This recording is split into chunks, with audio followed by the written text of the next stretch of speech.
네, 축구 이론 두 번째 시간.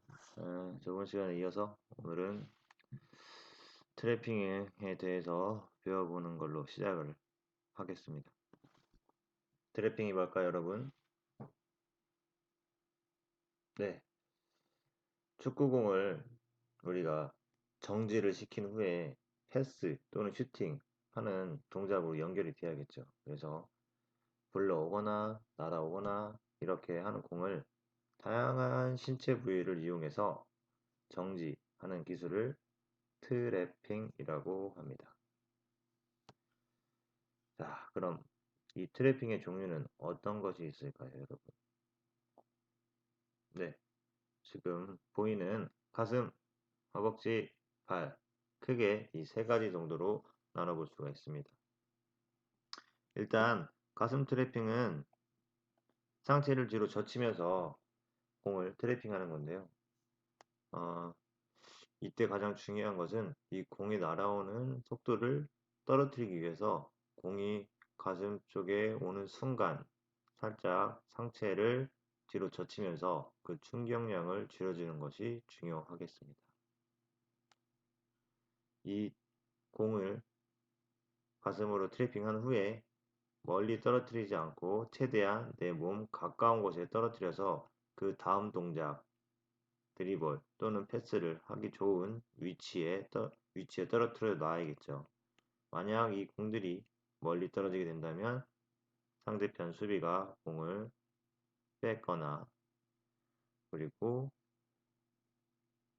자신이 스스로 그 공을 컨트롤하기 어려운 상황이 될 수도 있습니다. 자, 그리고 두 번째 허벅지 트래핑.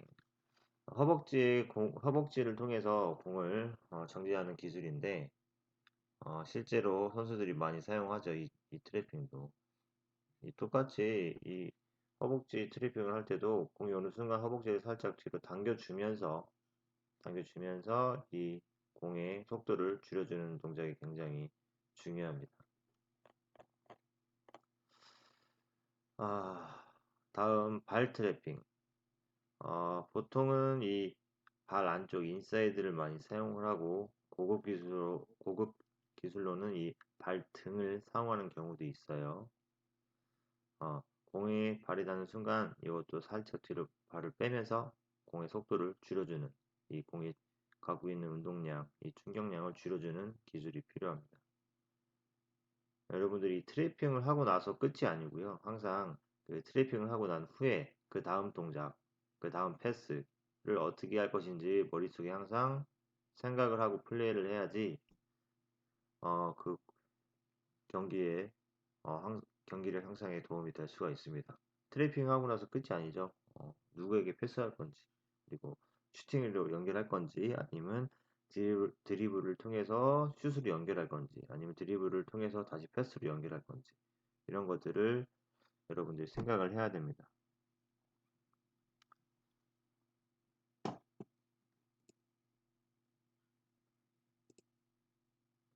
자, 리프팅.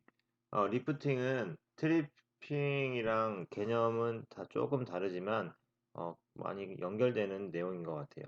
그래서 트리핑이 한번 해서 다음 동작 연결하는 동작이라면 이 리프팅은 이 트리핑을 위해서 연습하는 동작으로 볼 수 있습니다. 만약 한 번의 트리핑으로 끝나지 않고 다음 동작을 통해서 계속 연결을 하려고 한다면은 여러분들이 이 리프팅을 연습을 통해서 할 수 있어야 됩니다. 먼저 기본은 발, 무릎, 머리 리프팅 이 세 가지인데요. 이때 발 리프팅은 기본 동작은 발등을 피는 겁니다. 발등을 이렇게 감지 않고 발등을 그대로 펴서 이 넓은 면으로 가볍게 공을 들어 올리듯이 차는 겁니다. 그래서 너무 이 공을 세게 차려고 하면은 공이 너무 많이 뜨게 되고 컨트롤하기가 어렵거든요. 그래서 이렇게 발등을 펴고서 공을 가볍게 들어 올리듯이 차게 되면은 이 리프팅을 연습을 하는데 크게 도움이 될 거예요. 다음 무릎 리프팅. 공이 떨어질 때에 맞춰 이 직각이 만들어지는 것이 이제 기본 원리입니다. 순간적으로 이 무릎이 직각이 아니고 좀 더 다운된 상태에서 맞춰서 다운 공을 리프팅 하는 경우도 있는데 이것은 무릎 리프팅을 하는 연속으로 튀기는 기술이기 때문에 이 직각을 만들어서 계속적으로 하는 게 중요할 것 같아요. 이 무릎 쪽으로 가게 되면은 공이 다른 쪽으로 튀어갈 확률이 높기 때문에 이 무릎 안쪽, 허벅지 이쪽으로 하는 게 리프팅을 할 수 있는 오랫동안 많이 할 수 있는 팁입니다. 머리 리프팅, 자, 이마를 통해서 계속 반동을 시키면서 공을 리프팅하는 기술인데 무릎과 발 리프팅보다 훨씬 고난이도라고 할 수 있겠어요. 항상 머리 리프팅할 때는 시선은 공을, 무릎 리프팅도 똑같습니다. 시선은 공, 발도 시선은 공. 집중해서 할 수 있어야지 오랫동안 할 수 있는 겁니다.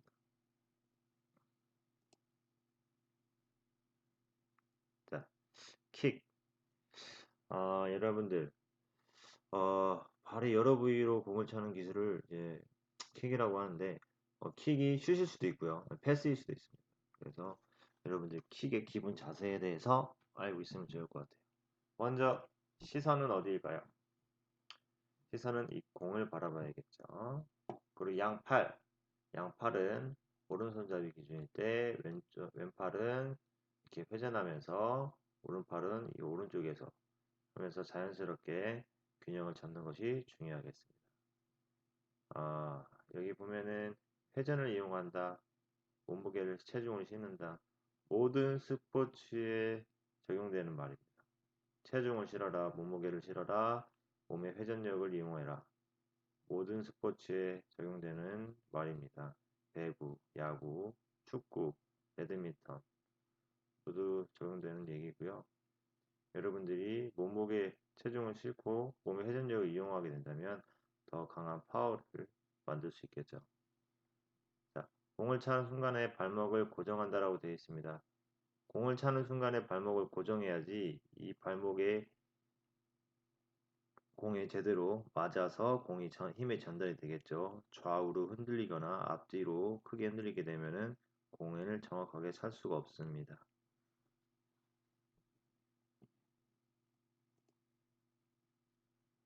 자, 이 킥의 종류와 개념에 대해서 나와 있습니다. 먼저 인사이드 킥, 발의 안쪽 면으로 차는 걸 인사이드 킥이라고 합니다. 가장 정확하고 그리고 축구 게임에서 많이 사용하는 기술로 볼 수 있고요. 그리고 여러분들이 쉽게 축구를 할 때 사용할 수 있는 기술입니다. 발 안쪽 면을 사용하게 되고 짧은 공간 그리고 정확하게 패스를 요구할 때 많이 사용을 하게 돼요. 다음 아웃프런트 킥, 아웃프런트 킥, 발 바깥쪽 새끼발가락 있는 쪽이죠. 이 부분을 사용하는 건데 슛을 할 때 그 회전을 줘서 슛하기 위해서 아웃프런트 킥을 많이 사용을 하고요.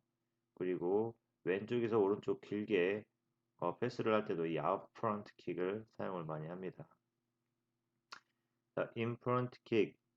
자, 여러분 엄지발가락 안쪽이 있죠. 엄지발가락 안쪽을 향해 안쪽을 이용해서 차는 걸 인프런트 킥이라고 하고요. 인사이드 킥과 마찬가지로 축구 선수들이나 모든 축구하는 사람들이 많이 사용하는 킥인 것 같아요. 아웃프런트 킥보다 좀 인프런트 킥이 정확도가 좀 높다고 볼 수 있거든요. 그래서 이렇게 인프런트 킥이 있다는 거. 그다음 인스텝 킥은 이 발등 정 가운데 이 부분을 사용하는 거예요. 그래서 여러분 뭐 무회전 슛 있잖아요. 무회전 슛. 뭐 공이 가다가 회전을 하지 않고 불규칙한 방향으로 이렇게 떨어지거나 이렇게 해서 골키퍼가 맞기 어렵게 만드는 슛을 이제 무회전 킥이라고 하는데 인스타 킥이 이때 그 무회전할 때 킥은 인스타 킥이라고 볼 수 있습니다. 발등으로 차는 거죠.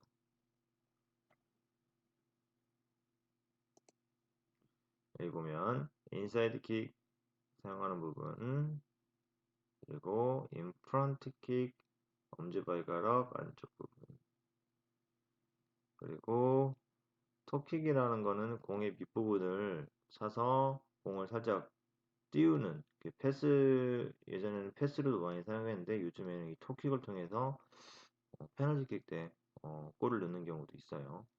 그래서 이 앞쪽 면을 공의 하단 부분을 찍어 차서 공을 띄우는, 공을 띄워서 차는 킥을 톱킥이라고 합니다. 패스로도 사용하고요. 슛으로도 요즘 사용을 합니다. 아까는 빠졌는데 힐킥. 힐킥은 발 뒤꿈치를, 발 뒤꿈치를 사용해서 뒤쪽에 있는 선수에게 패스하는 걸 이제 힐킥이라고 합니다. 그리고 아웃사이드 킥, 오른쪽 면, 아웃 프론트 킥, 오른쪽, 새끼발가락 쪽, 그리고 인프런트 킥, 이 발등 전체로 차는 킥, 인프런트 킥. 이 그림을 보고서 이해를 하면 좋을 것 같습니다. 아까 전에 우리가 인스타킥을 통해서 이제 슛을 넣는 장면도 있다고 했는데요. 한번 찾아볼까요?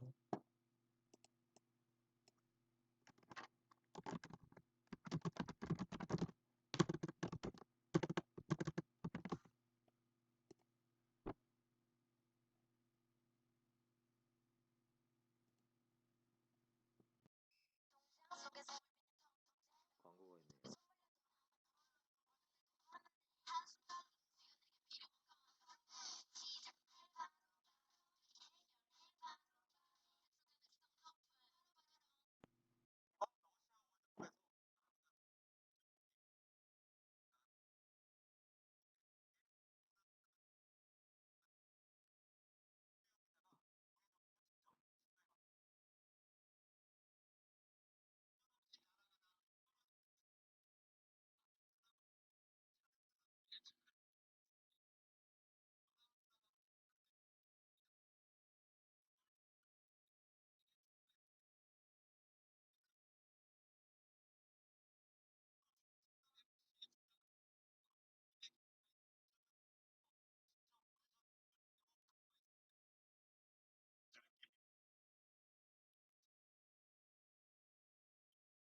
선수마다 뭐 차는 부위는 다를 수 있겠지만 아무튼 인프런트를 이용해서 많이 사용을 해서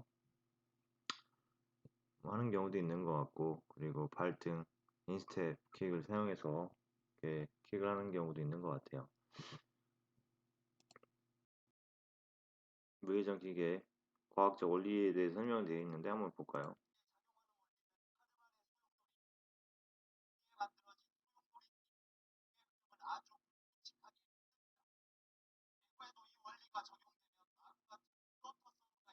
예전에 선생님이 그 배구 플로터 서브에 관해서 얘기를 했죠. 무회전 서브라고 해서 공의 그 움직임이 예상할 수가 없고, 그 떨어지는 착지점도 불규칙하다고요.